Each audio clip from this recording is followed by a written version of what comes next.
représentant du maire, Monsieur Abdoulaye Sène, officier d'état civil, maire Thiès Nord, Monsieur le directeur de l'école Souleymane Michel Diouf, Messieurs les autorités locales et religieuses, Messieurs les directeurs d'école de Thiès, Mesdames, Messieurs les présidents des APE, Mesdames, Messieurs les enseignants, chers invités, chers élèves. C'est un honneur et un privilège de m'adresser à cette assemblée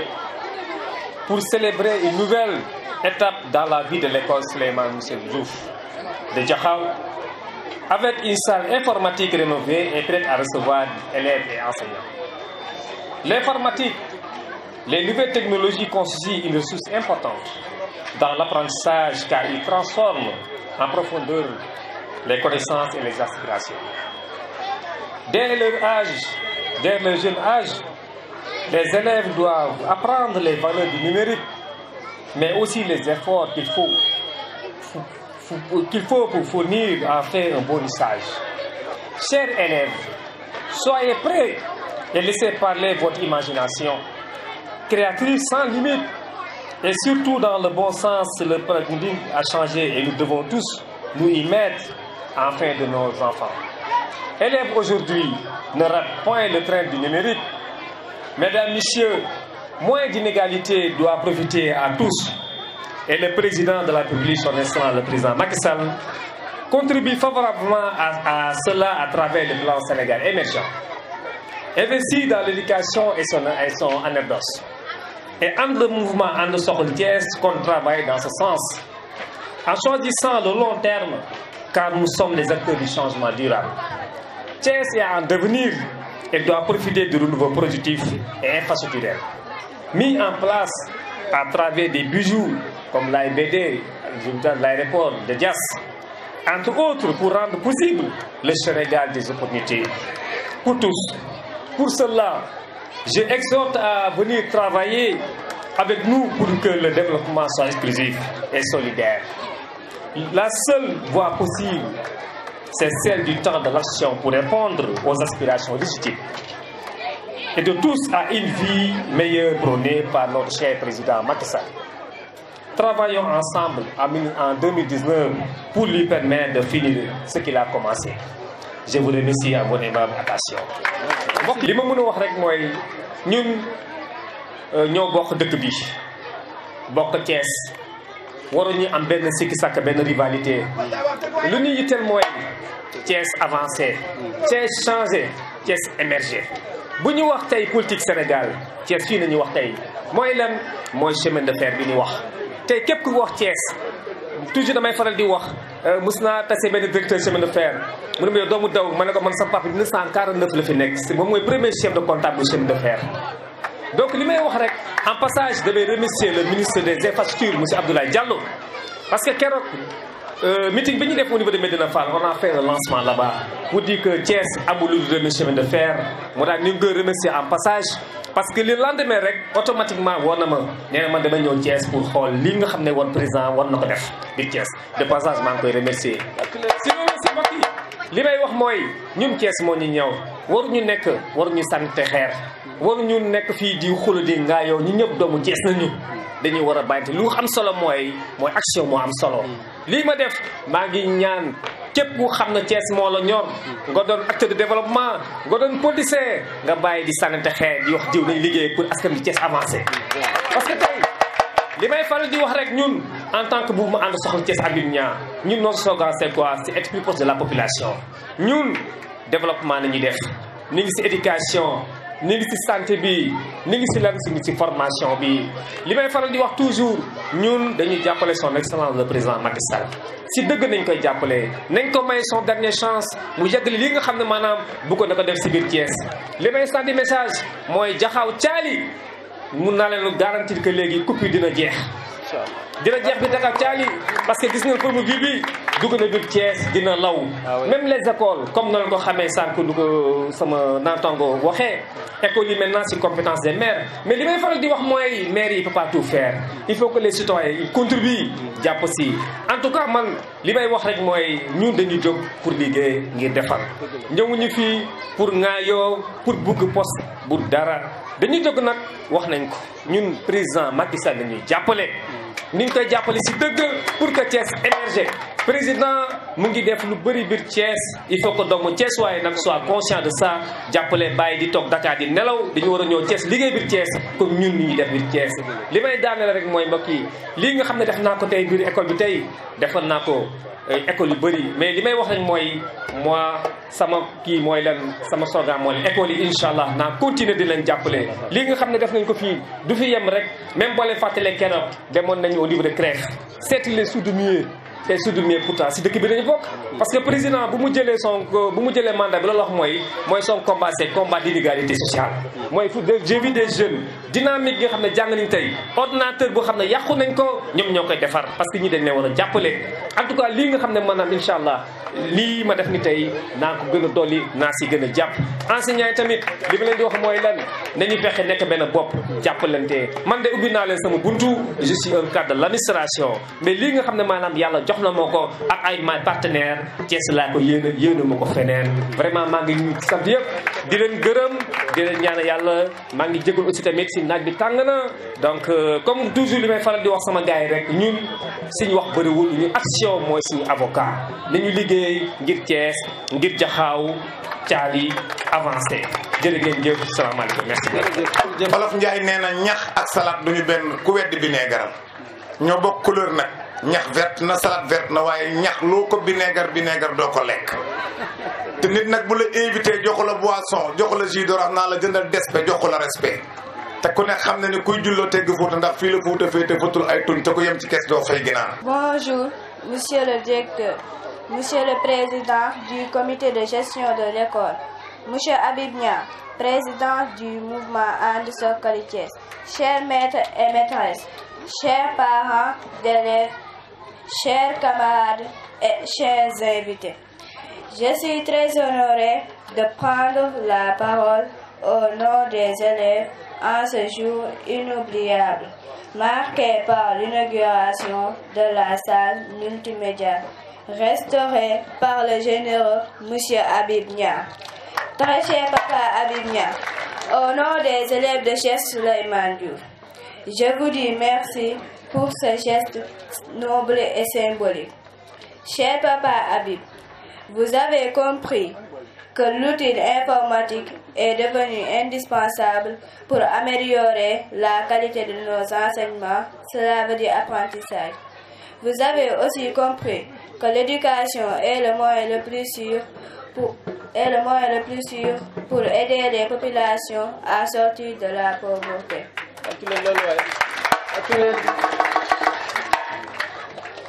Cher papa Habib, vous avez heureusement compris que participer au développement de son quartier est un devoir citoyen.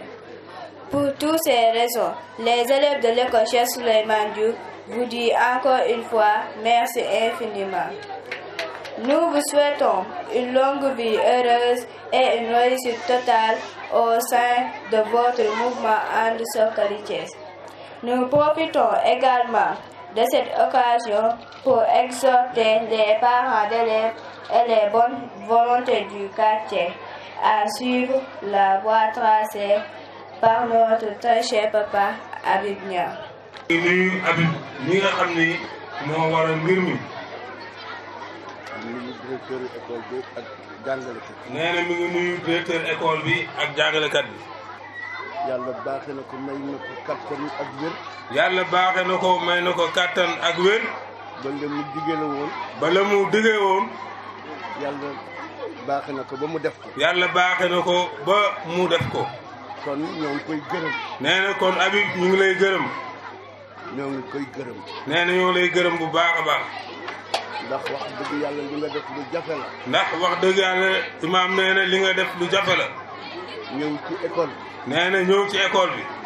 am loo xam ni dafa manqué. am loo xam ni dafa manqué ci école bi te ñuy soxla ko. ah nga ni di nga ko def. nga ni di nga ko def incha allah. nga def ko ba mu mat. nee na nga topp sa wax dëggal sa wax def ko ba mu mat. ci diir bu gàtt bii. nee na ci diir bu gàtt bii ba mu fi ñëwee léegi yàggul. ñuy roy lépp yal nañ roy ci yow. nee na kuy roy nag te bëgg lu baax yal na roy ci yow. parce que kaddu dafay di loo xam ne dafa fort ci. ndax kaddu dafa nekk loo xam ne lu am solo la lu fort ci doomu aadama la. mooy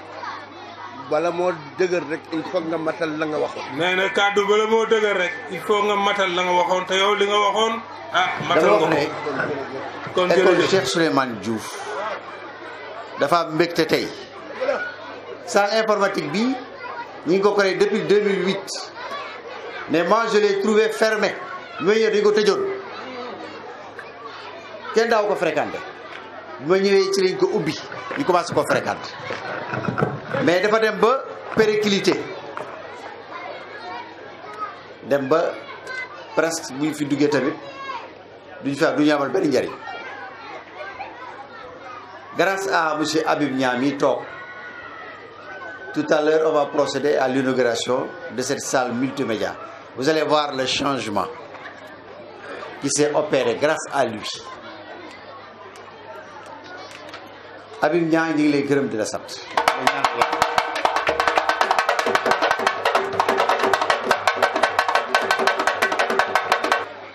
À des cours d'initiation à l'informatique, Inch'Allah. Et tout ça grâce à vous.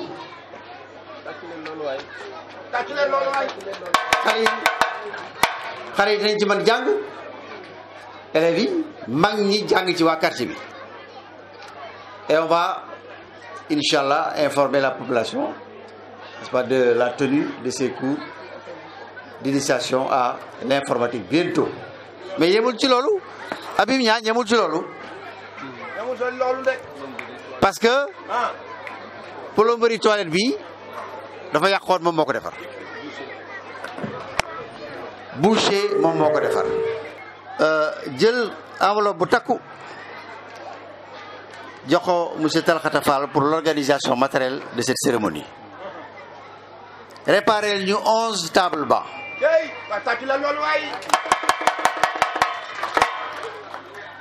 bi muy ñëw muy metteel bu neex gis nga li muy indaale benn imprimante ultra moderne avec connexion wifi tàccu leen loolu.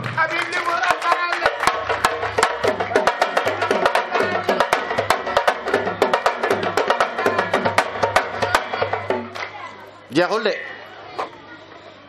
on a 12 salles de classe dont la salle informatique tableau yëpp mu peinturaat mu defaraat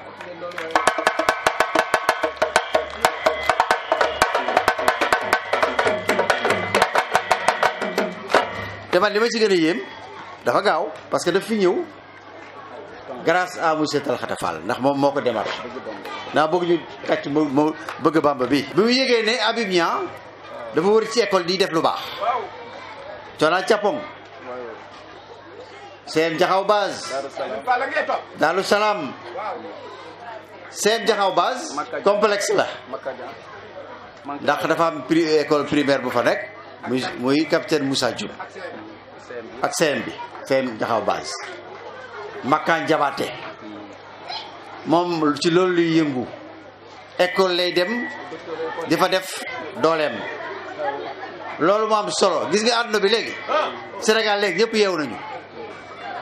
koo fi defal teranga mu delloo la ko c'est ça ay wax amul solo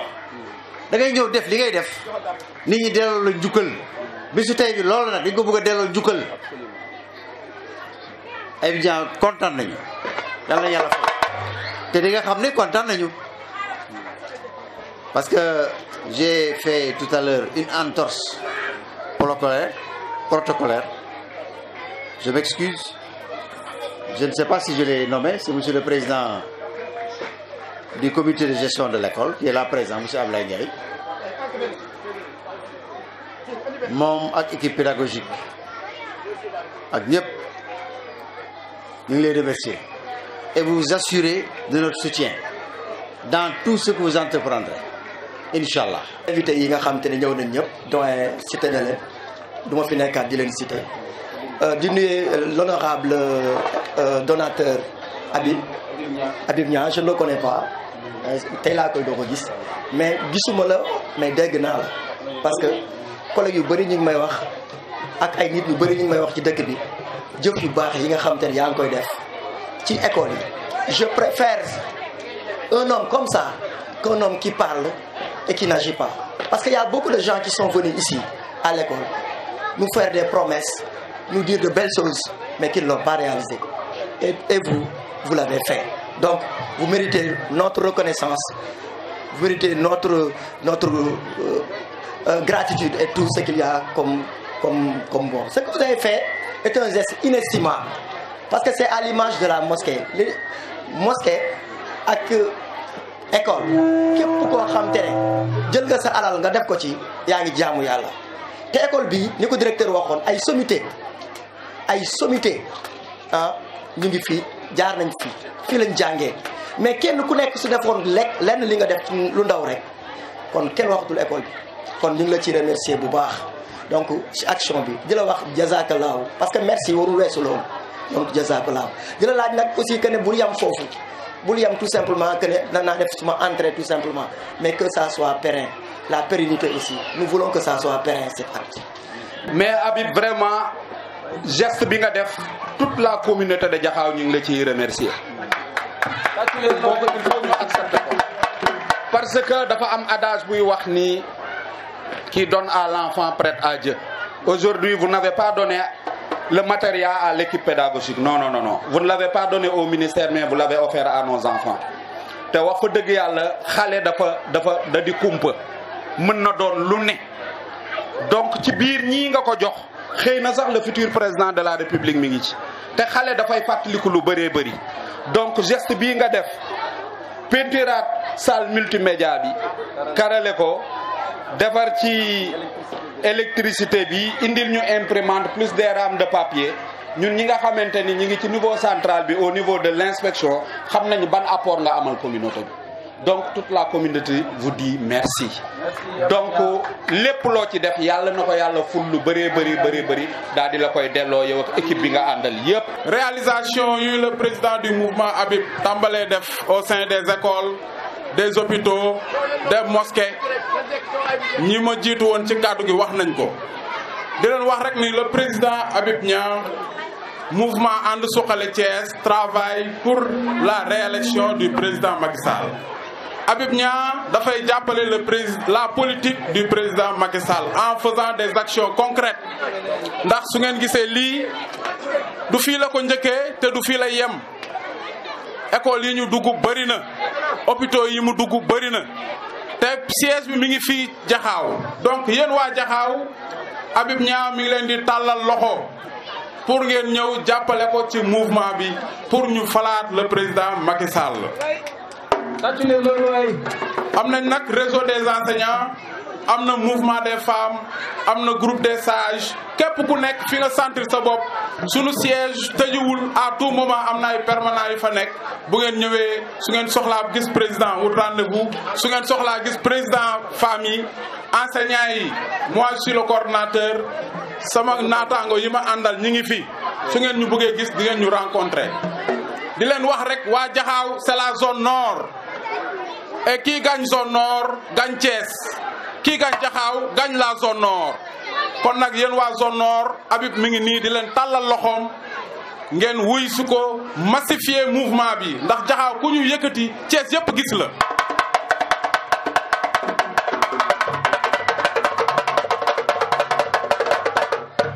jërëjëf kon nag ñu bëgg ngeen yëkkatil ñu sunu waa ji ndax moom bokkul ak politiciens yi diggee te du def moom lu mu la wax dina ko def su ko mënul du ko diggee voilà donc ma bëggoon nag yéen waa Jaxaaw population de zone nord ngeen ñëw jàppale le président Habib Niang pour la réélection du président de la République Macky Sall je vous remercie de votre attention. di nuyu nag sëñ Habib bi nga xam ne tey jii moo waral bés bi délégué quartier nee na Habib amul lu mun a fayee ndax moom buñ ko jëlee teg ko ci koy quartier bi mu nekk ci boppu quartier bi képp koo xam ne jël nga sa yëf def ko ci biir quartier bi moom nga ko defal.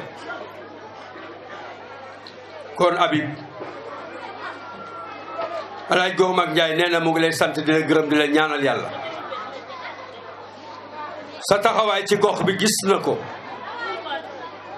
lim nañu léegi fii li nga xam ne lépp moom nga fi def ci gox bi waaye nag am na bés ma ni la béy ca say boo dëkkee jaxaw samp ci jaxaw boo suqalee jaxaw ñu daf ñuy seet dañuy seet suñu xol te wax naa ko keroog nee naa ko béy ca say lépp loo mën a def nag ci Thiès ba mu daj te defoo ko ci jaxaw defe koo dara moo tax ma ne ko lépp loo def béy ca say jaxaw nga ne jaxaw ngay defal kon boo suqalee jaxaw boo neen da ngay suqali Thiès jëkkale suqali jaxaw du ko réccu inchallah. kon kàddu yi dama koy gàttal ndax dama ñëw rek pour représenter délégué de quartier bi représenter imam. dañu wax ni nag ku def lu baax ñu wax ko monsieur Habib Niang li nga def ci école bi Alaaji Demba mu ni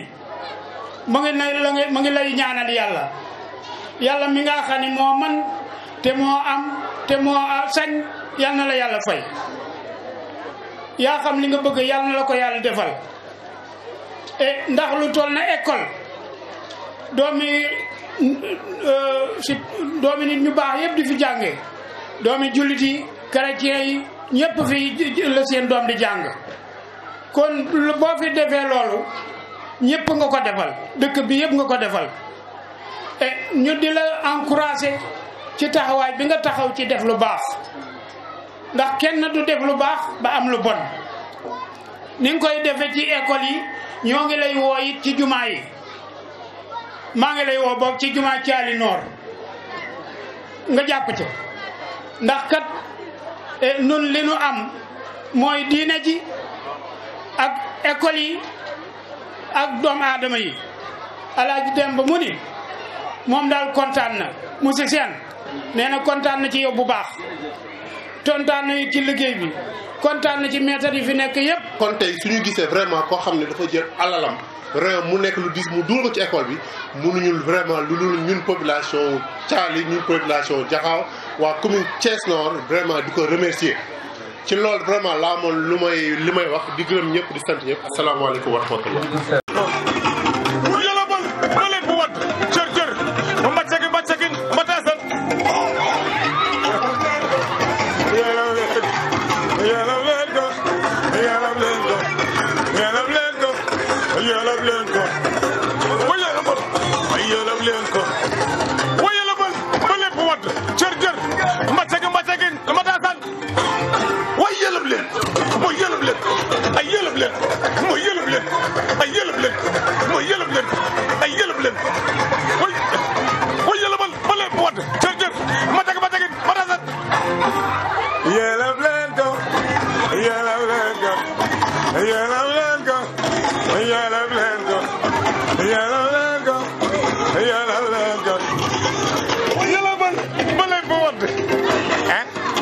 Bacakin batasan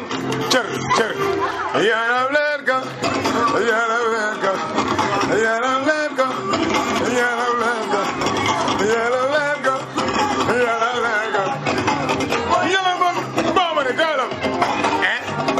bacakin batasan